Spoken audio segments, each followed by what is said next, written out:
ये मंच है, हम कलाकार हैं, हमारी भी बोलने की चाहत है। भारत सरकार से निवेदन करूंगा, किसी गली की बड़ी बात करने की बात नहीं है, आप बार की लड़ाई होनी चाहिए। अब जाकर ये पाकिस्तान बनेगा। एक लड़ाई दिखाए के अब हकौला से काम ना चले। ये सिंदूर मिशन जो चला है, बेकसूरों को 28 लोगों को मारे थे आतंकवादी हरमजादे, लेकिन मारे हिंदुस्तान की बेटियां कम नहीं है। फाइटर विमान लेकर के एक बेटी चली है और बाइज्जत दुश्मनों को मार करके अपने हिंदुस्तान में लौट आई है। बहुत बहुत नमन करता हूं। आइए विराट लोग चलते हैं। हाँ कैसे बाबू?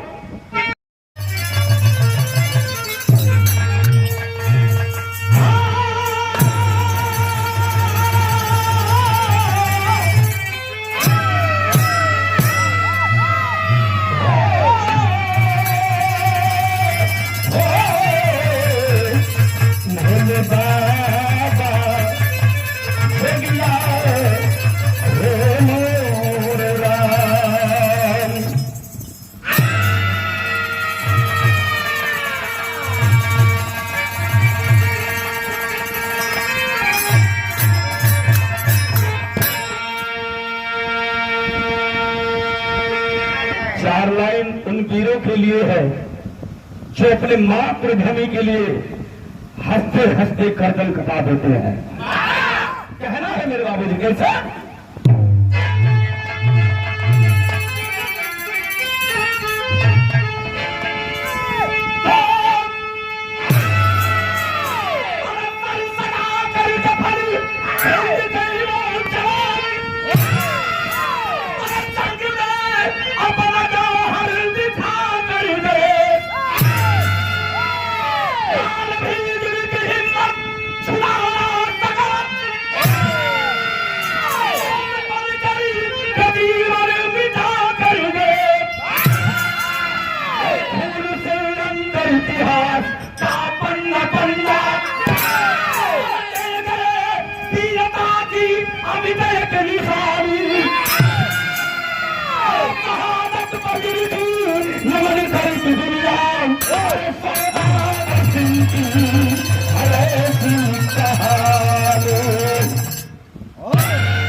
आज हिंदुस्तान की सरजमीन खून मांग रही है। खून का बदला खून से लिया जाएगा और लाइन भी काट दिया जाएगा। हेलो कैसे हो? मैं कवि जी एगो कव्वाली का टुकड़ा लिखत हूँ। पुरन की बजाया ज्यादा ऐसे लड़की से भेंट मत करना। पुरन की नहीं ये गुटखा खाल न छोड़ी। क्या बात? आइए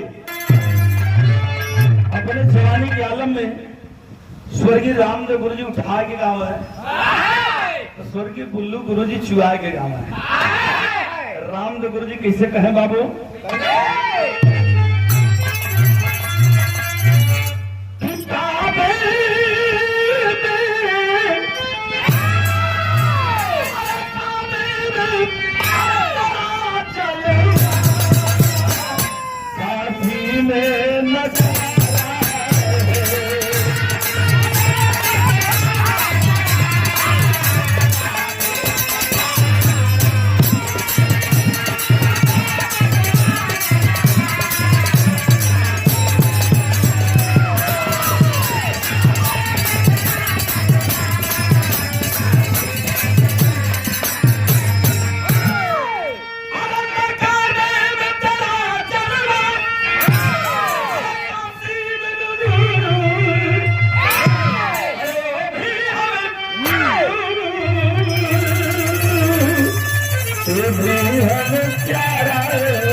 स्वर्गीय बुल्लू गुरु जी करियाई पर हाथ देकर उठा तो कहे खाए काशी।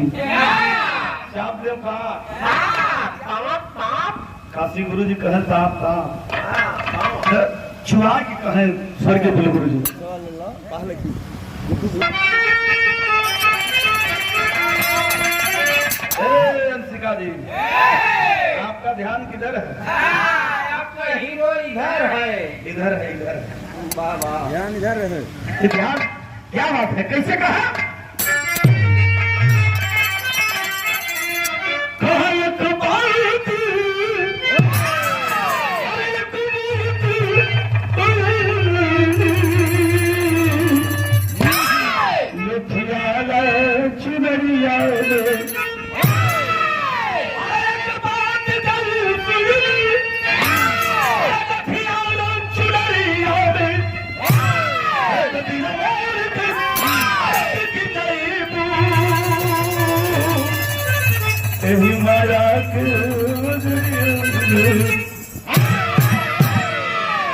लेकिन भाव लिखे थे कभी जी ऊपर एक भाव लिखते हैं कभी जी क्या लिखते हैं? अरे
रग रग में भरी जिनकी क्रांति की रवानी है।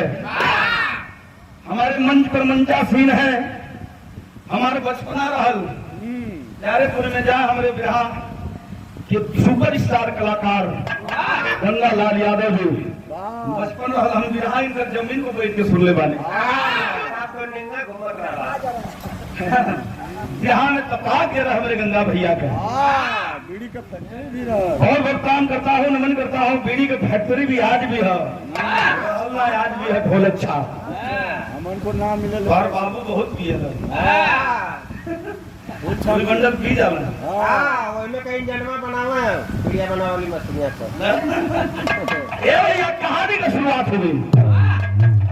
कहानी कहाँ कबा कब कबा कैसन बा एकदम शीशा में ये झलक जाई बाबूजी। हमारी कोशिश रही ये फिल्म चलेगी आप सुन नहीं रहे हैं पर्दे पर फिल्म आप लोग देख रहे हैं मेरी कोशिश होगी जौहरी दोनों चली कैसे चली बाबू?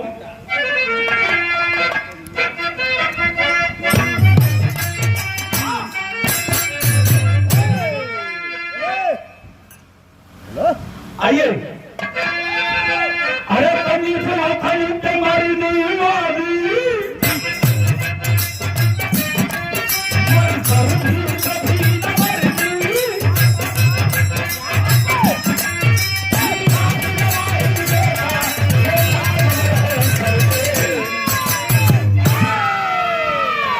कहानी कहीं दूर का ना हमारे जिला के बगल का कहानी है। कौन जिला के? चंडगढ़ जिला की धरती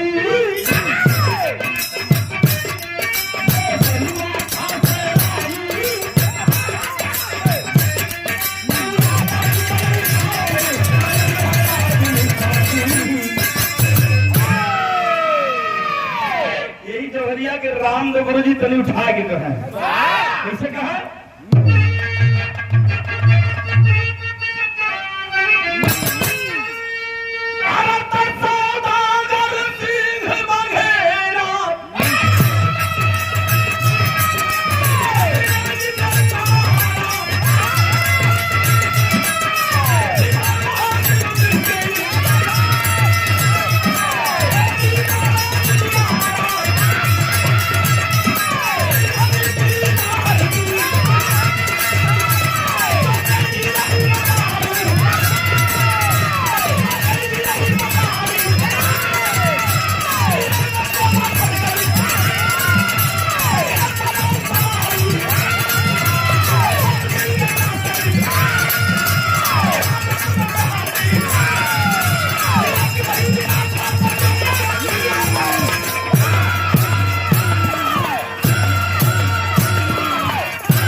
खेला सांप से धरवा बड़े गाँव पूना पार बढ़ेगा।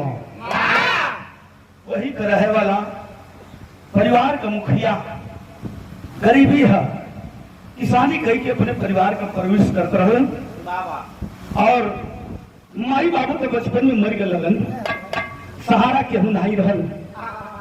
हितनाथ रिश्तेदार परिवार के मुखिया हवन महादेव, हितनाथ रिश्तेदार मिलकर उनको शादी करवलन। बेली देवी नाम का दुल्हन घरे में ली बाबू जी, तो घर में 4 चांद लग गई।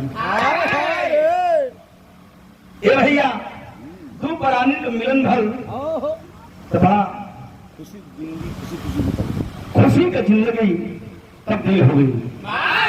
धीरे धीरे समय बीतल, बेली महादेव का धीरे धीरे दोनों जने अपन जीवन व्यतीत कर रहे बड़े गरीबी में। शादी भैया 7 साल हो गई, लेकिन गोदी में मालिक के को औलाद नहीं भेले बारे।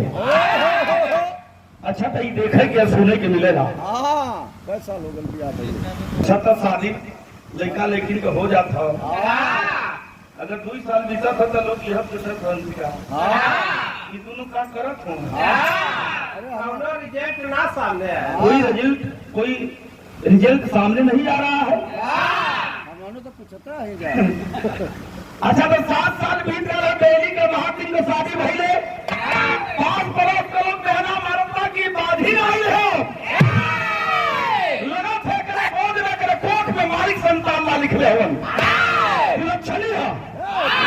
एक दिन माई के शीतला माई के मंदिर में जहाँ के बेली छछोधार होती काम आई, हमके लोग बाजिन का नाम ना छोड़े। हाय हाय सच्चे दिल से अगर माई के भगवान के लोग भज ले तो भगवान के घर में देर ना बा, देर बा लेकिन अंधेर ना बा बाबू जी। कहने का मतलब 7 साल के बाद बेली देवी माई के सुनवाई हो गई। अचरा भर गई 9 महीना 10 दिन के बाद बेली देवी की अचरा से ओकरे गर्भ से एक सुंदर पुत्र रत्न की प्राप्ति होती है। अच्छा था जिकरे पत्थरे पर डूब जाम जाई हो पंचो तो के खुशी का ठिकाना मिली। खुशी का ठिकाना ना हो सोहर गवात बा, मिठाई बटत बा, गांव पड़ोस बीत मिल के हितनाथ मिल के बधाई देत बा कि बारे भगवान आज यही बझनिया के बाद बझनिया के बोलते हला लड़का बड़ा होनहार है, बड़ा सुंदर है। धीरे धीरे माई बाबू अपना बचवा का सेवा करत हुन और लड़का का नाम का रखले हुन सौदागर।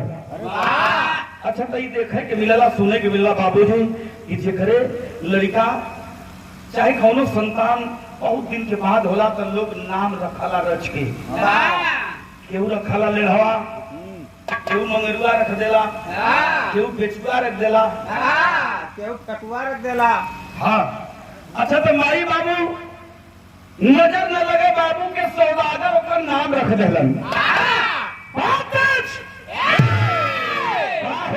माई बाबू के संस्कार से जे भी दुआरे आवे सबका प्रणाम करे लड़का। लोग बड़ा दुलार से कहा कि अरे बारे सौदागर तू एक दिन नाम एक गांव के क्षेत्र का नाम रोशन करबे। माई बाबू धीरे धीरे समय बीतल है, पाल पोस के लड़का के 8 साल का कैलन है। लड़का के पढ़ा भेजे फोन बाबू ने कि हमारे बचवा पढ़ी है, शिक्षा के जमाना में पढ़ लिख के साहब सुबा बन के हमारा नाम रोशन करी। पुराना जमाना रहल बाबूजी, झोला पटरी लेके बाबूजी एलन करम बचवा जा पढ़े। लड़का गैल पढ़े, एक दिन मास्टर साहब पढ़ौलन इतिहास का बात, 4 बजे छुट्टी भई है, झोला पटरी उठौला से जवान घरवा आयल है तो घरवा बाबूजी खटिया पर बैठल हो जाए के उनसे ने बैठ गल अपना बाबूजी से एक बात करस है कि मास्टर साहब एक थे चीज पढ़ौलन है बाबूजी, हमारे दिल में हमारे दिमाग में हमारे मन में एक बात बैठल है। कौन बात बैठल है? यहाँ से गीत लगल है मालिक, कौन गीत?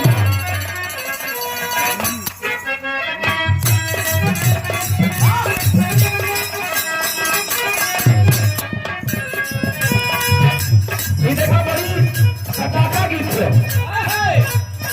घोड़ो दुल्हन ससुराल से लौट के नजरा में आई, चलो ससुरा से लौट के नजरा में आई, सखी चले हर पूछा पानी का सकू तो हर दुल्हा कैसन हो माने लगी ना अच्छा तो तुहार माने लगी ना एकदम भोला हूँ बहुत माने दुल्हनिया कौन की है सखिया अरे हमारा दुल्हा हमके इतना जाना लगे इतना माने लगे कि हमके परान माने लगे बोले एक और हमके खियाना ले हमारा जब बोले उनके चाइना ना रहे सखी जब हमारे विदाई होती रहे हमारे राजा जी हमारा अचरा पकड़ के पूरा फाड़ के रोते मऊगा रहा का रे हरारू के दुल्हन मरद मानी तो मऊगा रही पहले बेर में रोई करवा अब सखिया कहले रहे का कहले रहे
अपने जमाने के सम्राट कलाकार रहे आज भी वही अदायगी है हमारे मंच पर मंचा सिंह है हमारे गुरु समान हमारे बड़का भैया इसी धरती के लाल महरमपुर की धरती से श्री गंगा लाल यादव भैया के ओर से ये 200 के आशीर्वाद बहुत बहुत प्रणाम करता हूँ नमन करता हूँ लेकिन अपने बाबू जी से उस सौदागर का बाबू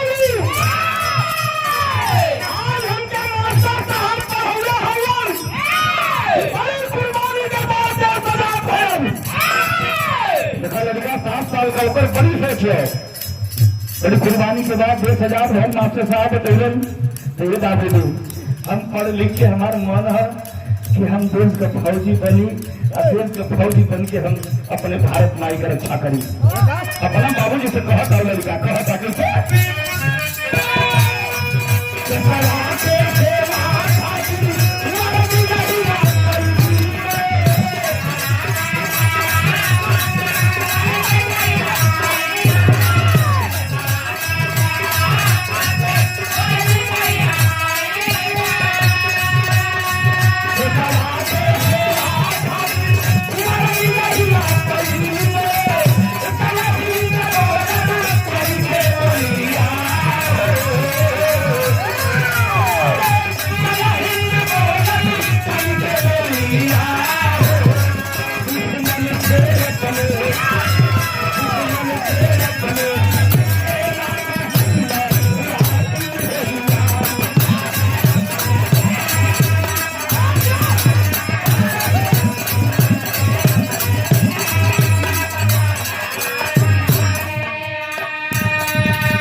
बाबू करे धरती माई कैसी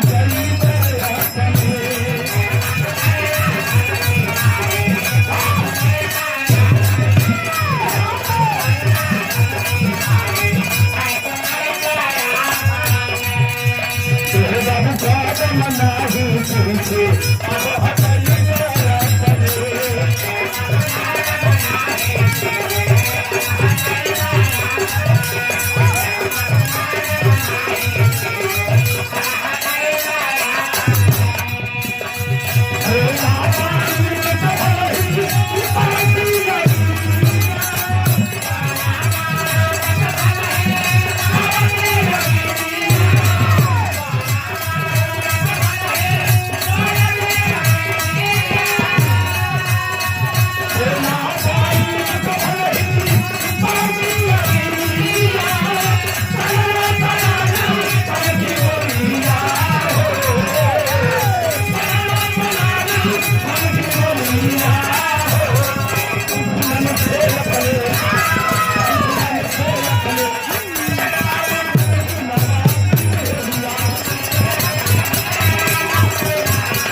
बात सुलन हो।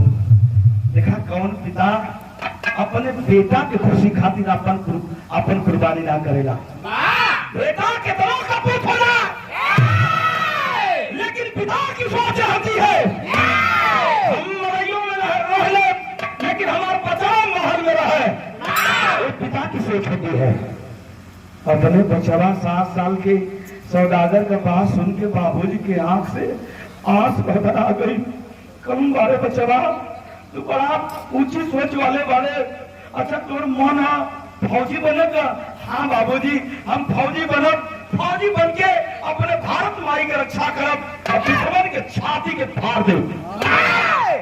ये भैया पहले हमके नकली बंद कारण की है बचवा। अरे हमारी गरीबी है, लेकिन गरीबी में मेहनत करके तो पढ़ाई लिखाई बढ़िया इंसान बनाई। लड़का बड़ा शिष्टाचारी है। धीरे धीरे समय बीतल, कक्षा 10 लड़का जब पास कैलस, हट्टा कट्टा जवान, 6 फिट्टा जवान, 4 बजे भोर में उठ के दौड़े 5 किलोमीटर, 18 बजा के माटी पोत के रियाज भी करे। आप पढ़े भी बढ़िया से, पढ़ने में भी बड़ा अच्छा रहा, लड़ने में भी बड़ा अच्छा रहा, और दौड़ने में भी बड़ा अच्छा रहा। इस भाव पर हमारे गुरु का पास कैलस, हत्ता कट्टा 6 फिट्टा जवान रहबा करल, मेहनत कैले रहल, भर्ती जहां भी आवत जाके लाइन लगावे लड़का। 5-6 भर्ती में सौदागर गयल, लेकिन दौड़ निकलत परीक्षा में फेल हो जाए, कहीं कूद ना निकले, कहीं दौड़ ना निकले, लड़का मायूस हो गए। एक लौता लड़का है ना, वो कभी सोचबा। 4-5 भर्ती में गयल, जाके घरे न रियाज करत था, न पढ़त था, न अखाड़ा बजा था। 10 दिन बीत गल है, बाबूजी महातिम देखलन कि हमार बचवा, हमार लड़का न पढ़त न रियाज करत हो का गए है कि जाके बेली से पूछलक, हो लड़कवा के कुछ कहलू का? बेली कहलन कि नहीं, हमार बचवा कबो अवसर ना देलत, क्योंकि कोनो बात बोली हो, हम तो कुछ ना ही कहली। बाबूजी जाके पूछलन कि का हो सौदागर बचवा? अरे 4 बजे भोर में उठ के दौड़त रहला, अब सुतत हवा 8 बजे ले। ये बचवा हमारा परवरिश में कोनो कमी हो गई का? उठ के खड़ा भय लड़का कलश, बाबूजी रोवे लगल, तोहार गरीबी है, तोहार गरीबी देख के अब हम मन ना कि हम फौज में जाई, कहीं शहर बनारस जाके कमाई, तोहरे गरीबी में तोहार बचवा हाथ बटाई।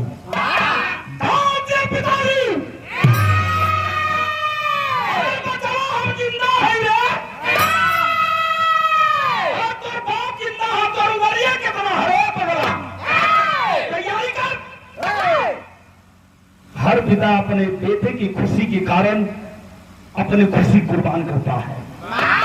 जबले जियब तबले तोरे खुशी में कोनो आँच ना हो। बेटा बाबूजी के बात मान के लड़का तैयारी करे लगल।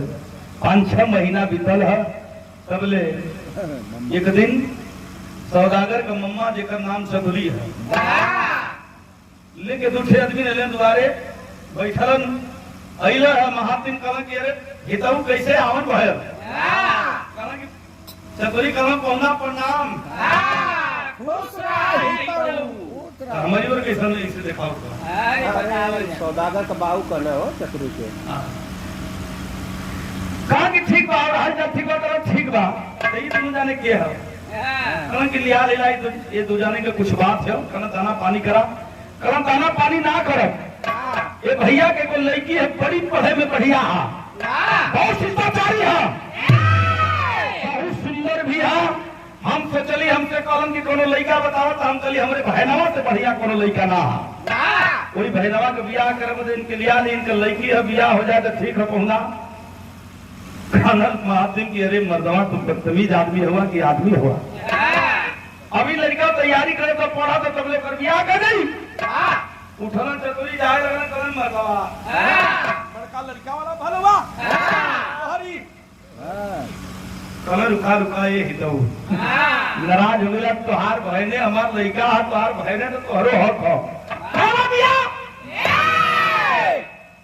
कहलन सौदागर के मम्मा की पहुना नाराज मत होइया, ये बदे बिहावा सोचली है कि बहनवा के कोई गई कई भर्ती में गए, भर्ती ना भर का तो बिहावा हो जाए और मिलन से दोनों पति पत्नी के मिलन से का दो कर भाग दबाई खुल जाए। तो हमार बतिया तो के बुरा लगल है, कहला महातिम की जा हितऊ बियाह कहला हमरे बचवा के अपने बहन के बियाह कहला। ये भैया बड़ा धूमधाम से बाबूजी सौदागर का बियाह भी कर दिलन। स्त्री देवी जब घर में लक्ष्मी रूपा लड़की जब घर में कदम रखती है मेरे बाबूजी तो देखें बाहर आई है। 8 महीना बीतल वही पूरा पार पड़े गांव का रहे वाला सौदागर का लंगोटिया यार जौन संगे दौड़त रहल ओकर नाम है पवन यादव। भागल भागल और करे भैया अरे सौदागर अरे बनारस में रामनगर में खुली भर्ती निकल है, चल हमन किस्मत का बाइश कर ले जा। सर्टिफिकेट लिया जवान और अपने पवन यादव साथी के साथ यही बनारस रामनगर में पहुंचल है सही समय से सही वक्त पर पहुंचल। बाबूजी तो यहाँ थे गीत लगल है, कौन गीत लगल हुआ?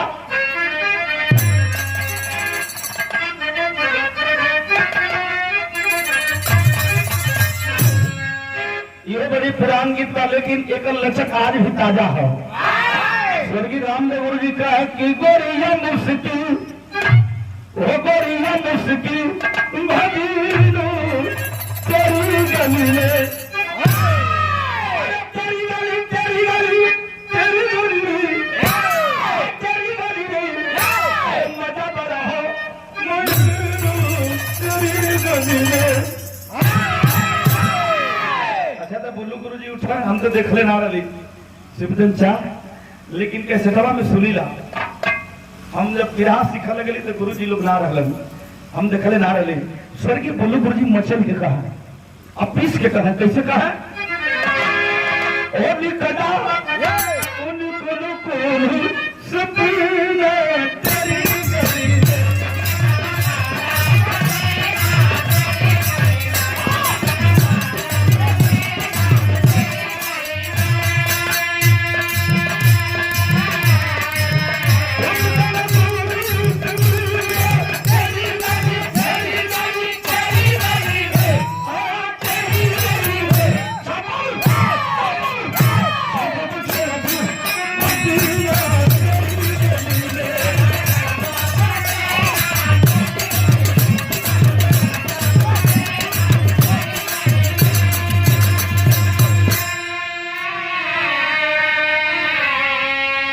गीत बा लेकिन देखे संजोग और किस्मत समय ये बराबर नहीं होती है। लेकिन आज सही समय से सही वक्त पर खुली भर्ती में जवान रामनगर बनारस में पहुंचल। खुली भर्ती में दौड़ लगौलो से जवान तो एक्सीलेंट दौड़ मार दिया। देखे किस्मत कंपनी कमांडर देखलो सो जाके सौदागर का कलाई पकड़ के कैंप में ले गल तो भारतीय सेना लायक है जवान तो भय का भाव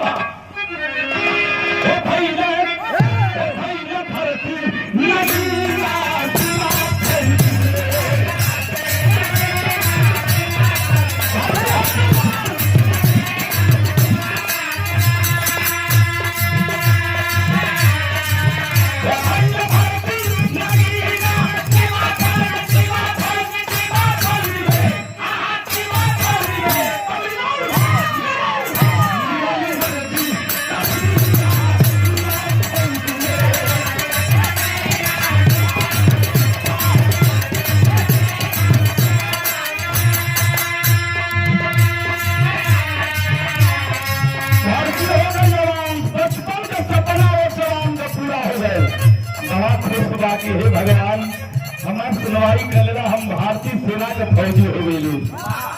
जवान ट्रेनिंग पार किया है जवान तो उसकी प्रथम ड्यूटी कहाँ लगी है? चाइना बॉर्डर पर। चाइना बॉर्डर पर ड्यूटी लगी है। देखा बाबूजी समझेंगे शिक्षा का जमाना है। लड़का 8 घंटा ड्यूटी करे जवान सेफ समय बचे 4 घंटा सोए तो 4 घंटा पढ़ाई करे। देखो बच्चे की सोच क्या है। पढ़ाई कौन कौन था?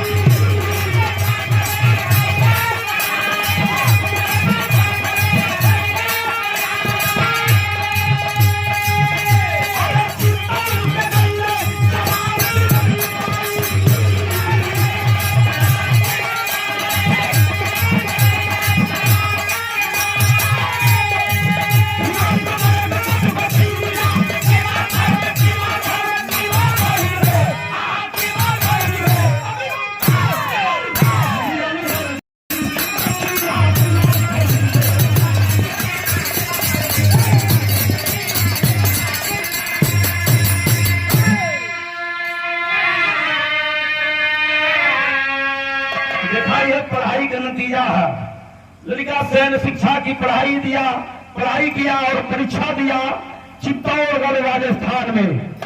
परीक्षा पास हुआ तो सिपाही से हवलदार हो गया जवान।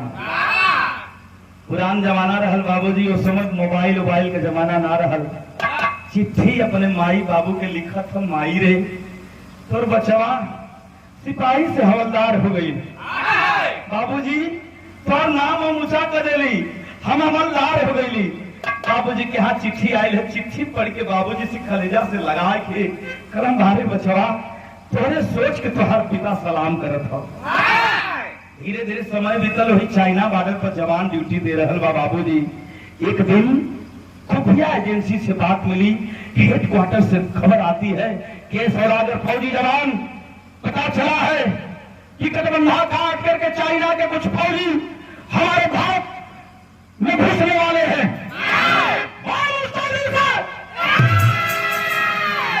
जवान मुंहतोड़ जवाब देना है।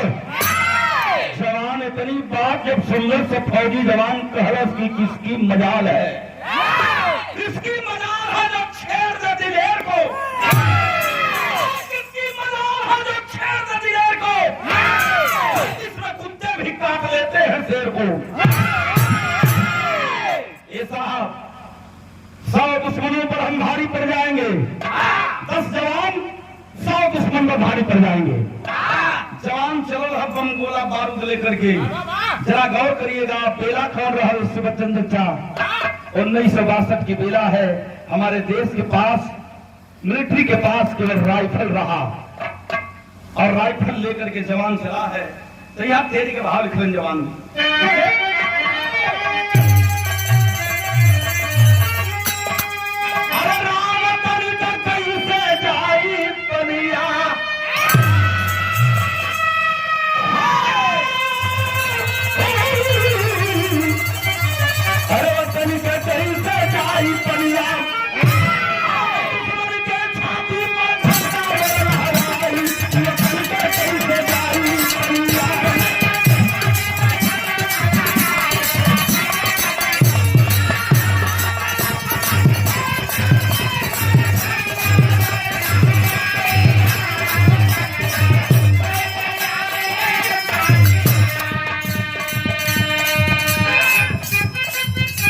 के बाद फिर भी बड़ी बड़ी थी बिहार के पानी पे है।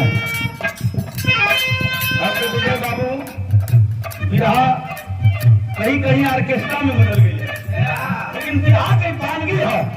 स्वर्गीय भुलगुरु जी का है, स्वर्गीय भुलगुरु जी कैसे कहा है।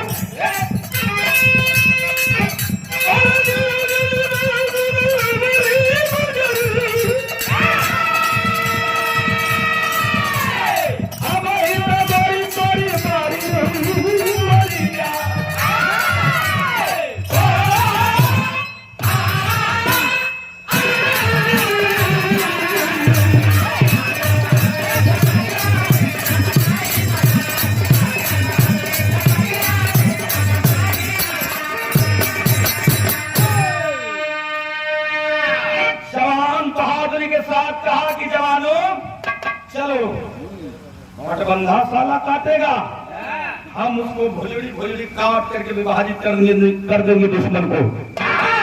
राइफल लेकर के सौदागर सिंह बघेला 10 जवानों की टोली बनाया। 100 मीटर पर हर जवान की ड्यूटी लगी। बड़ी मुस्तैदी से राइफल लेके बम गोला चला है। बम गोला चला है तब धीरज का भाव लगे बाबूजी कैसे।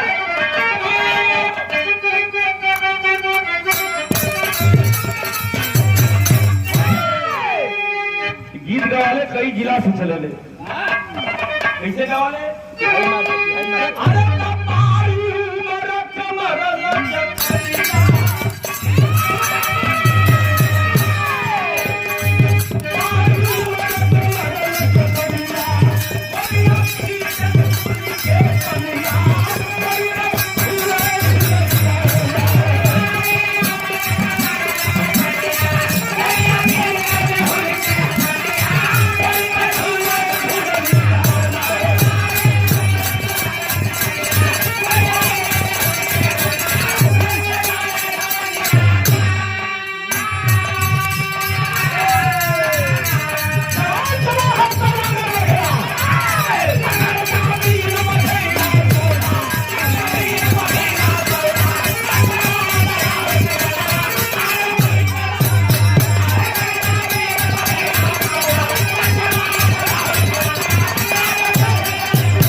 भाई हैं और यूट्यूब चैनल के मालिक हैं यही सैदपुर, भोजपुरी संगीत के चैनल के मालिक हीरा बलवा की धरती से हमारे विजय बाबू। बहुत प्यार मिलता है आप लोगों से, और छोटा कलाकार हो चाहे बड़ा कलाकार, यूट्यूब चैनल पर चढ़ा के आप लोग नाम रोशन करते हैं कलाकार का। और बहुत बहुत शुभ आशीर्वाद, सुंदर पुष्पहार है, 100 रुपए का आशीर्वाद है। सबके प्रणाम बा, वंदन बा, अभिनंदन बा। कलश की साला वतन पे मरने वालों का हौसला नम नहीं होता। वतन पे मरने वालों का हौसला नम नहीं होता। बहादुर वही होता है जिसको मरने का कभी गम नहीं होता। दोनों से उधर से चाइना वाले को गोली चलाओ था, इधर से हिंदुस्तान का जवान, दो जवान के गोली लगल है, पौखला गल सौदागर देख के खून को फवारा।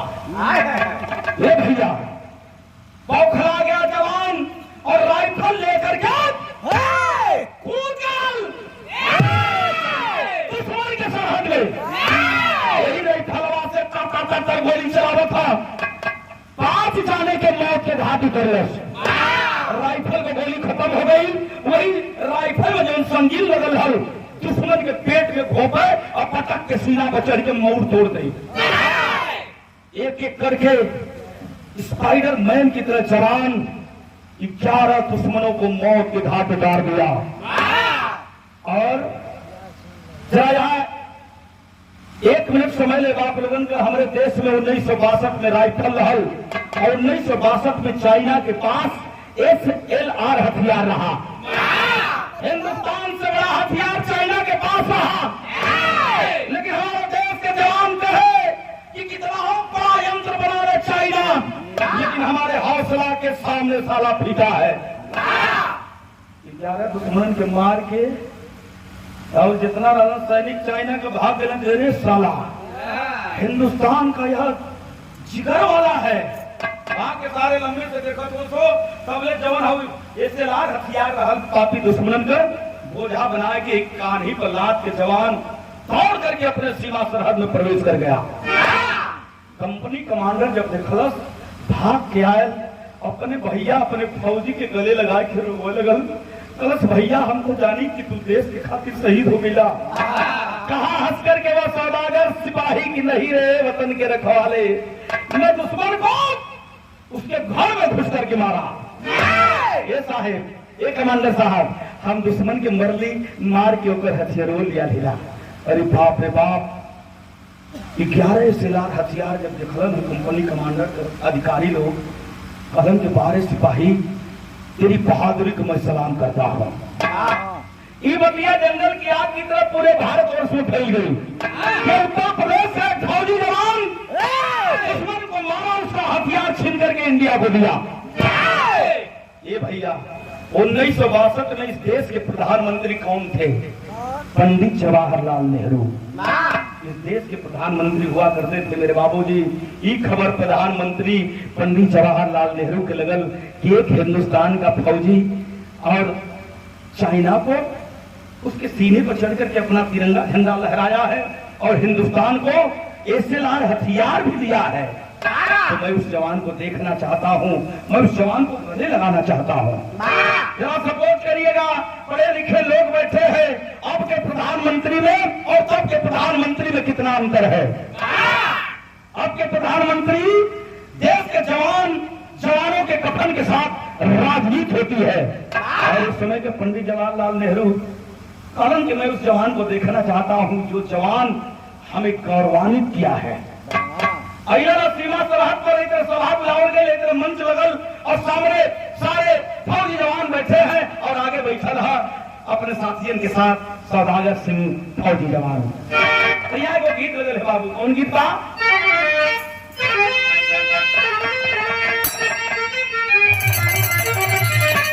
ये बड़ी पुरान गीत बा, हमारे दादा लोग के जवानी का ही गीत बा। कोनो लड़का कोनो लड़की से कहले रहल, कहा कहले रहल बाबू?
प्रधानमंत्री पंडित जवाहरलाल नेहरू कहे कि मैं उस जवान को देखना चाहता हूं और मंच पर बुला करके उस जवान का स्वागत करूंगा, अपने गले से लगाऊंगा। भाई का बाबूजी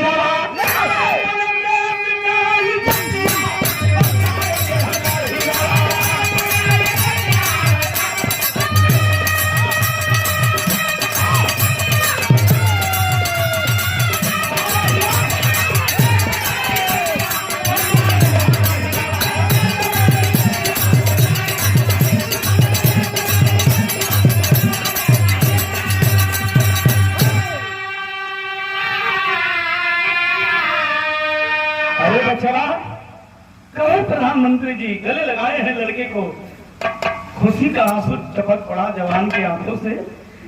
कहे प्रधानमंत्री की मैं उस माता पिता को सलाम करता हूँ बच्चे, ऐ जवान जिसने तुम्हें पैदा किया है।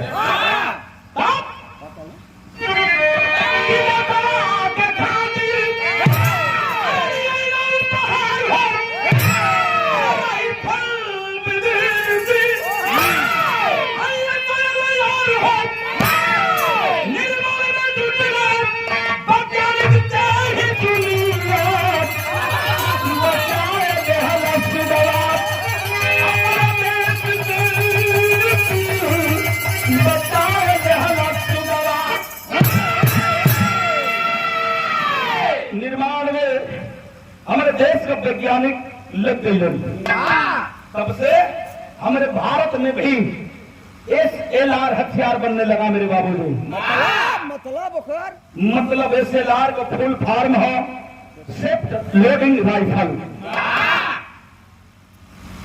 सेफ्ट लोडिंग राइफल हमारे हिंदुस्तान में बने लगा, एक फौदार सिंह वगैरह की देन है। ये बाबू धीरे धीरे समय बीतल है। जवान के इस विदाई पर भारत सरकार ने हेडक्वार्टर से उसको छुट्टी मिली कि जाओ जवान अपने घर परिवार में आराम फरमा के आओ। जवान छुट्टी घरे घर छुट्टी बिता के फिर ड्यूटी पर आए। इसी तरह क्रम जारी रहा जवान का, और दूसरी की पोस्टिंग होती है जवान की 1962, और 3 साल बाद 1965 मेरे बाबूजी आ गया। इतिहास के पन्ने पर बात लिखी गई है, ये कोई काल्पनिक घटना नहीं है। 1962 में यही पाकिस्तान जो आज 1965 में यही पाकिस्तान जो फिर गलतियां कर रहा है। 1965 में चढ़ाई कर रहा है मेरे भारत को बर्बाद करने के लिए, लेकिन हिंदुस्तान के जवान कहे सर पर कफन बांध करके जब तक शरीर में जान है हम टुकड़े टुकड़े हो जाएंगे पाकिस्तान, लेकिन तुमको चिथड़े चिथड़े में विभाजित कर देंगे। वो समय जवान 1965 में भैया हो छुट्टी घरे आ लेवन अपने माई बाबू के संगे अपने दुल्हन के संगे छुट्टी बितावत हूँ, खुशियां बांटत हूँ। 15 दिन छुट्टी बितल है, हेडक्वार्टर से खबर आई तुरंत कार्य जवान जितने जवान छुट्टी पर गए हैं सभी जवान की छुट्टियां कैंसिल की जाती है। सभी जवान जल्दी जम्मू कश्मीर के वादियों में चले आए, क्योंकि ये पाकिस्तान का नापाक इरादा है, ये घुसपैठ करने वाला है। उस समय जवान पाती पाए के जब पढ़ल से जवान धक से करेजा कैलस के रे 15 दिन छुट्टी बीतल है, फिर भारत माई का बुलावा आ गया। पाती अपने बाबूजी के दलन करे, बाबूजी हमके जाए के पड़ी, हमारी छुट्टी कैंसिल हो गई। बाबूजी कलन की बचवा देश का बात है, तिरंगा झंडा झुके न पावे, तेरे पिता के आशीर्वाद हो। बेली माई की यहाँ गईलन, कहा माई रे हम सवेरवा चल जाए, हमारी छुट्टी कैंसिल हो गई है, सीमा सरहद पर हमार बुलावा आला तारा आला। माई कि देखा आंख से आंस टपक पड़ल, कल समरे आंखी के पुतरी लाल यार देता नहीं ठहरवा देगा, ठहरवा देगा उनके ना भैया। अभी अपने दुल्हन से बतौले ना हो कि हमके सवेरे जाए के है। माई बाबू से बता दिल वर्दी पहिलस जवान, बूट पहिलस, टोपी लगोलस, बैग लेके घरवा से जाल चाहत हूँ। स्त्री देवी अंगनवा में बर्तन माजत रही, भागल भागल अली है बर्तन छोड़ के दुआरी पर जाके छेक लेनी कहीं सैया। अरे तू तो सादा ड्रेस में कहीं जाता वाला बर बजा रहे, आज वर्दी पहन के कहाँ जात हुआ? हमसे तनको नहीं बतौला। हंस के कारण ये दुल्हन तो से ना बतौली की रोवे लगबू। हम जाती सीमा सरहद पर हमार बुलावा याद हमार छुट्टी कैंसिल हो गई। दुल्हन की आंख से आंसू तरतर चले लगल। कस कौन गलती कैली हो सैया कि हमसे ना ही बतौला? तू सीमा सरहद पर जात हुआ, हम अपने दिल के बात बतैबो ना कैली, तब तू जात हुआ। जवान हंस पड़ा कि अरे पगली, बहादुर की पत्नी रोती नहीं है। फौजी जवान की पत्नी हंस करके विदाई करती है। अपने आंसुओं को पोंछ डाल। हमार सपना वाले वर्दिया के पावा खातिर जब छोट रही तब से हमारी इरादा रहल हमके वर्दिया मिल गल है। तब भारत माई से तिरंगा झंडा से इतना जनता से प्यार है। दुल्हन अपने दुल्हन से झिझिया में बतावत है जवान क्या बताइए।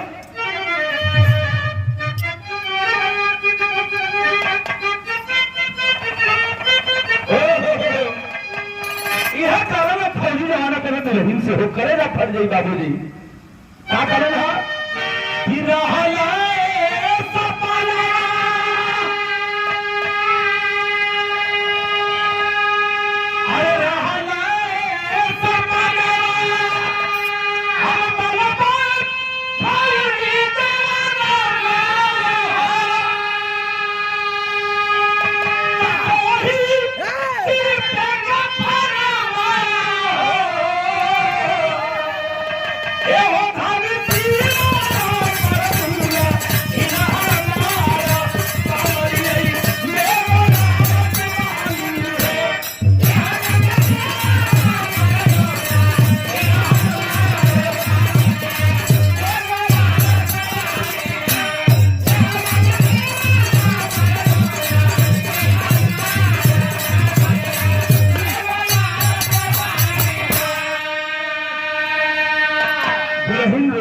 हमके पौरैया बना के जात हुआ, लेकिन वादा करा सैया कि लौट के बा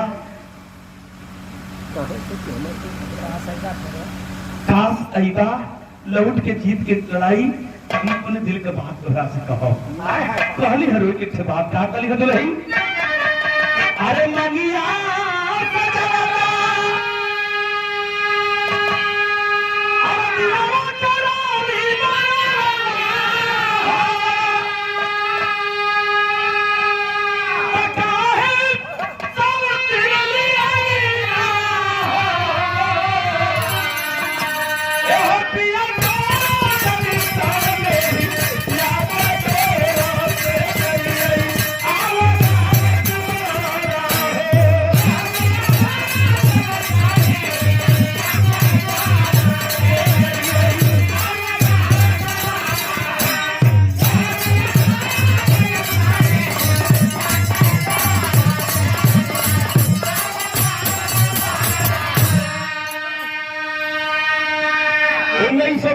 मेरे बाबूजी दुल्हन से मां से पिता से विदाई लेकर के जवान जम्मू कश्मीर की वादियों में पहुंच गया।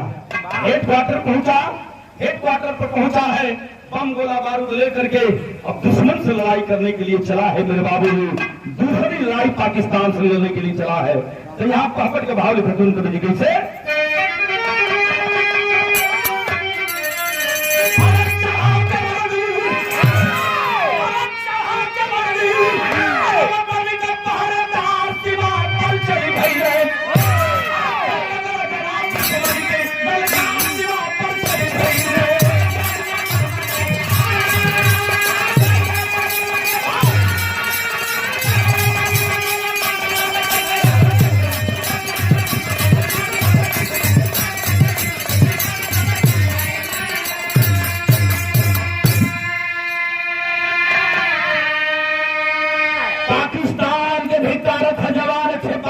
सका है हमारा काफिर, तो आगे कदम बढ़ाओगे, सीना भर देंगे। अरे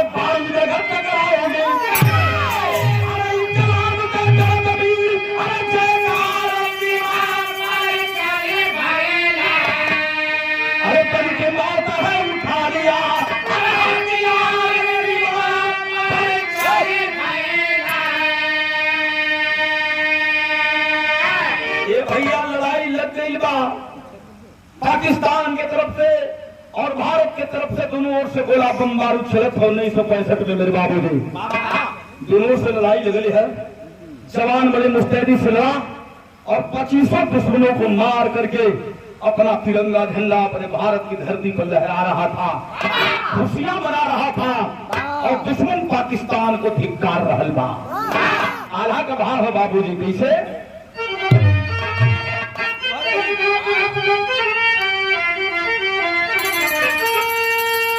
ये आल्हा के तनी सा कोशिश बा, गंगा भैया बैठल हो हमारे गुरु समान हो। यही खानपुर के लहरी का हनीफ दत्ता आल्हा बड़ा मछली के कहे कैसे कहे?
सारे के 1965 2 सितंबर रात 12:45 के बेला हो।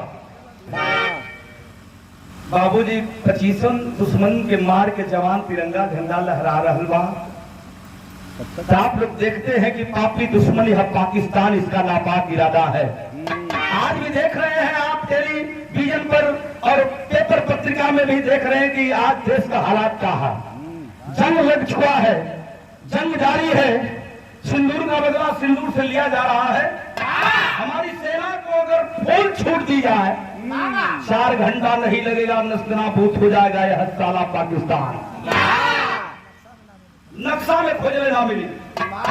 ये भैया जवान तिरंगा झंडा लहरा रहल बा।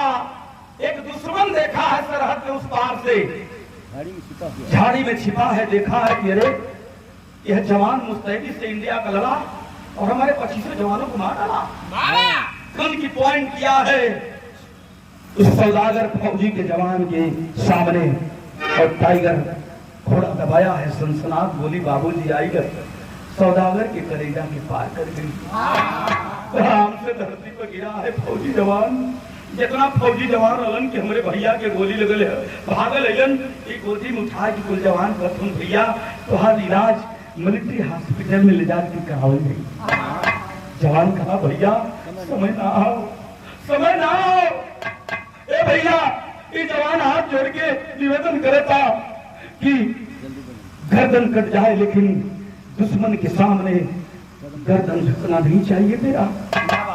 ये बाबूजी सीमा सरहद पर हर जवान के पास कलम डायरी हुआ करती है। जवान का अपने तब प्राण पे खरू वाला एक जवान को कहा कि भैया अब तो हम बचब ना, हमरे माई हमरे बाबू हमरे दुल्हन बदे एक खबर लिख रहा। जवान पहल की लाइन में अपना माई बदे लिखाओ तो जरा देखिए ना बाबूजी कलेजा फिर जाइए आपका। अपना माई बदे लिखाओ तो कि हे भैया हमरे माई बदे लिख रहा कि हमारा आरती का थाल सजा के हमारी विदाई कैलू माई, भारत माई का कर्जा भर देली, लेकिन तोरे दुधवा का कर्जा हम ना भर पोली माई, अफसोस हमके क्षमा करिया। दूसर की लाइन में अपने पिताजी के लिए लिखवाता है जवान। एक जवान भैया हमारे पिताजी के लिखदा जब छोट रही तो उंगली पकड़ के चलौला, कानी पर बैठा के लोरी सुनौला। जब जब हम अधिक हो गई, जब जब हौसला हमारा नरम होत रहा बाबूजी हमके हौसला देला, हमके पढ़ा लिखा के रियाज करवा के हमके फौजी बनौला। बाबूजी तोहर पगड़ी ऊंचा करके हम जातिला, लेकिन अफसोस तोहरे बुढ़ाई का लाठी मालिक छोड़ लेला। किसन की लाइन में पूरे दुल्हन के लिए लिखवाया है जवान, हे दुल्हन तोहर जवानी है जोर है, हमारे माई बाबू का बुढ़ाई पार कर दिया, हम ही रहली अकेल, अगर हमार बतिया ना निकलेगी तो दुल्हन कहीं और घर भर बसा लिया। यह लिखवा के जवान बाबूजी सीमा सरहद पर अपनी अंतिम सांस को छोड़ दिया। 1 मिनट टाइम ले बाबूजी। 1962 के बेला में जब गरीब का बेटा किसान का बेटा सीमा सरहद पर शहीद होता था तो उसकी पार्थिव शरीर उसके घर में नहीं आया करती थी। वो माई बाबू के ऊपर का गुजरत रहल हुई हो पंचो। लेकिन जब 1996 में इस देश के इस भारत के रक्षा मंत्री हुए धरती पुत्र मुलायम सिंह यादव सरहद पर गए, उनके आंखों से आंसू छलक पड़ा कि किसी उद्योगपति का बेटा सीमा सरहद पर शहीद नहीं होता है, किसी विधायक किसी सांसद का बेटा देश का सिपाही नहीं है, केवल गरीब का बेटा किसान का बेटा मजदूर का बेटा देश के लिए मरता है तो घर में केवल वर्दी टोपी जाएगी? नहीं जाएगी, ऐसा नहीं होगा। संसद में लड़ करके धरती पुत्र मुलायम सिंह यादव ने कानून पारित करवाए कि अब वर्दी टोपी नहीं जाएगी, अब सह सम्मान भारत के फौजी की लाश उसके घर में सह सम्मान जाएगी। और सम्मान में भारत सरकार उस वीर जवान के वीर गति पर 10 लाख रुपया देगी। यही वर्दिया पहन के गए लाल, हमारे लाल का हमारे बच्चवा का शरीरिया नाई बाए साहब, हमारे बच्चवा कहाँ हो? डीएम साहब कहे कि हम कानून में बंधे हैं माँ, ये नियम बना है, सीमा सरहद पर जवान की लाश नहीं आएगी, उसकी केवल वर्दी टोपी आएगी। दुल्हन स्त्री देवी का हाल का वो पागल हो गई रोई के, माई के हथवा से वर्दिया छोड़ के आ करजवा से लगा के कहली काहो पगलू वादा कह के गिला की आई हमके कोने का दिलार बना देला, हमार का कसूर रहल। रोज है दुल्हन आपका कलेजा फट जाई बाबूजी कहत निकाता नहीं है।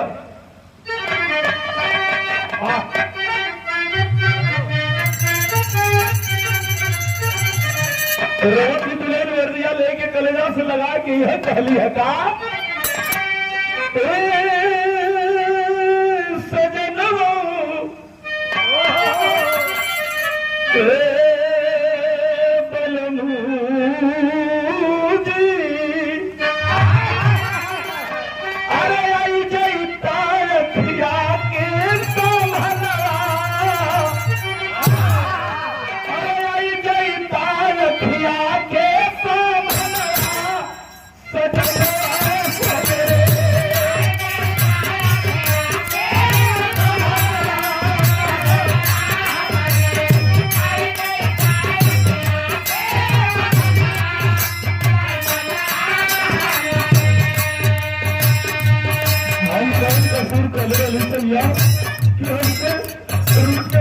चल गई लगता है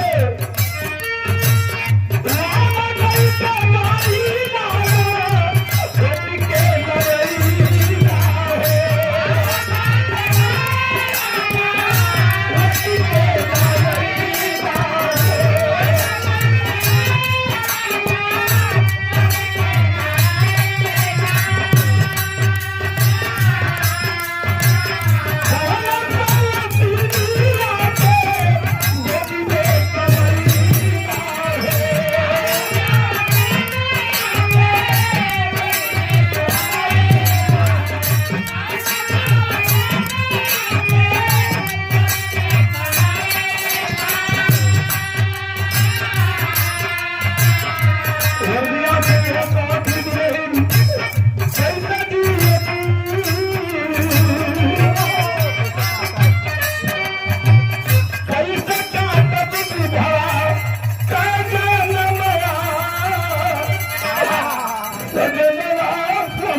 हाय हाय बाबूजी, एसपी साहब ऐलन करम की बहन, हमारा जवान, हमारा भाई आपका प्रेम मांगी का सिंदूर मिटायल ना है, वो मेरा भाई अमर हो गया।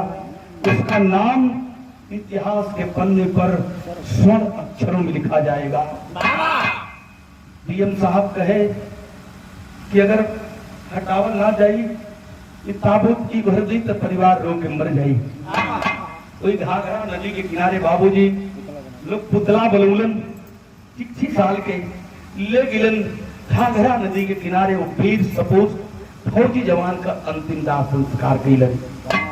आय है बाबूजी, ये फौजियों की जिंदगी है मेरे बाबूजी, और देश के रियल हीरो हमारे फौजी जवान हैं। वो माई बाबू के हम सत नमन करथिला जो ऐसने वीर बहादुर के पैदा कैलन और सीमा सरहद पर भेजले का काम करेलन। वीर गति के बाद भारत सरकार उस जवान को, सौदागर फौजी जवान को परम वीर चक्र से नवाजी।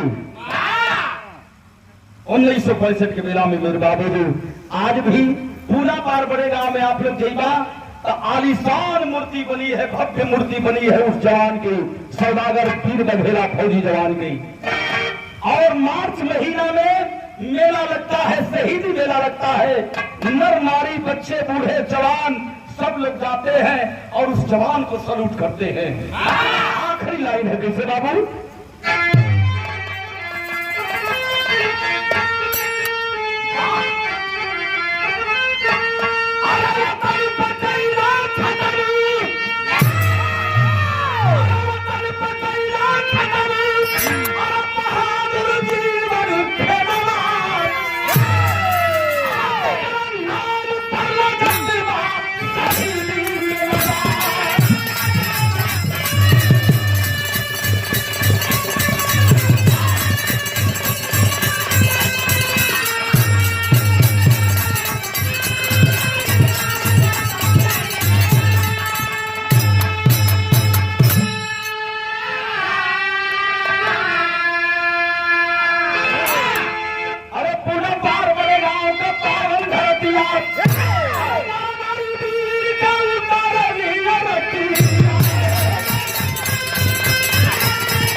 वंदन करता है, अभिनंदन करता है।